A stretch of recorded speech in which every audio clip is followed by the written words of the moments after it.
ಖಾತೆ ಸರಿಯಾಗಿಲ್ಲ, seniority maintain ಆಗಿಲ್ಲ. ರಾಮಲಿಂಗಾರೆಡ್ಡಿ 8 ಸಾರಿ, ನಾನು 8 ಸಾರಿ ಗೆದ್ದಿದ್ದೆ. ಈ ರೀತಿ 8, 7, 5, 6 ಎಲ್ಲ ಗೆದ್ದಿರೋ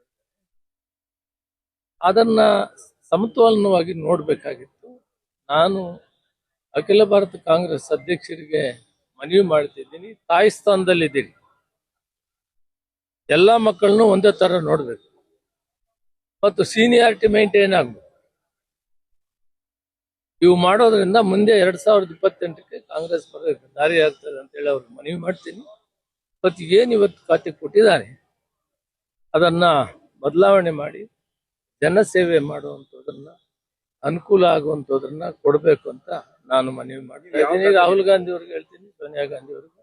ಈಗಾಗಲೇ ರಾಹುಲ್ ಗಾಂಧಿ ಅವರಿಗೆ ಮೊನ್ನೆ ಬಂದಿದ್ದಾಗ ನಾನು ಮನವಿ ಮಾಡಿದ್ದೀನಿ, ಸಮಾಜ ಕಲ್ಯಾಣ ಸೇವೆ ಮಾಡು, ಬಡಬಗ್ಗರು ವ್ಯವಸಾಯ ಸೇವೆ ಮಾಡಬೇಕು, ಇರಿಗೇಷನ್ ರೈತರಿಗೆ ಸೇವೆ ಮಾಡಬೇಕು, ಇಂಥವು ಆಗಬೇಕು.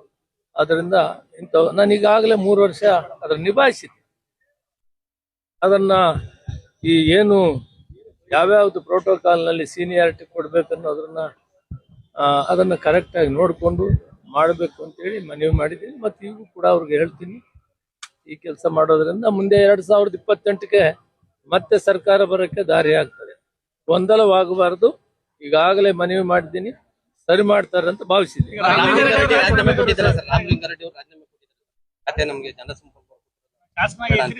ಬಹುತೇಕ ದೇಶಪಾಂಡೆ 9 ಸಾರಿ ಇರ್ಬೋದು ಅನ್ಸುತ್ತೆ.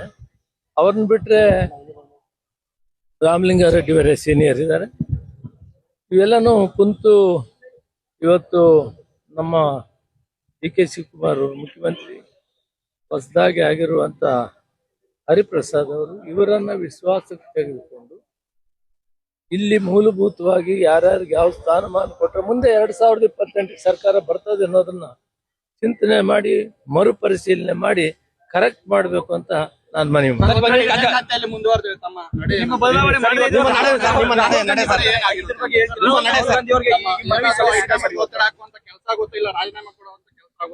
ರಾಹುಲ್ ಗಾಂಧಿ ಅವರು ಬರ್ತಾ ಇದ್ದಾರೆ, ಅವ್ರಿಗೆ ನೀವು ಮನವಿ ಕೊಡ್ತೀರಾ ಸರ್? ಬೆಂಬಲಿಗರು ಎಲ್ಲ ಕಡೆ ಸರ್, ರಾಜ್ಯಾದ್ಯಂತ ತಮ್ಮ ಬೆಂಬಲಿಗರು ಪ್ರೆಸ್ ಮೀಟ್ ಮಾಡ್ತಾರೆ. ಪಕ್ಷದ 50 ವರ್ಷಗಳ ಸುದೀರ್ಘ ಚರಿತ್ರೆ ಇದೆ. ಶಿಸ್ತಿನ ಸಿಪಾಯಿ ಆಗಿದ್ದೀನಿ. ಏರುಪೇರುಗಳನ್ನ ತಿದ್ದಬೇಕು ಅಂತ ಮನವಿ ಮಾಡಿದ್ದೀನಿ ಅಷ್ಟೇ, ಬೇರೆ ಮುಂದಕ್ಕೆ ಮಾತಾಡಲ್ಲ. ಇಲ್ಲ, ಅವ್ರು ಬೇರೆ ಕೆಲಸ ಬರ್ತಾ ಇದ್ದಾರೆ.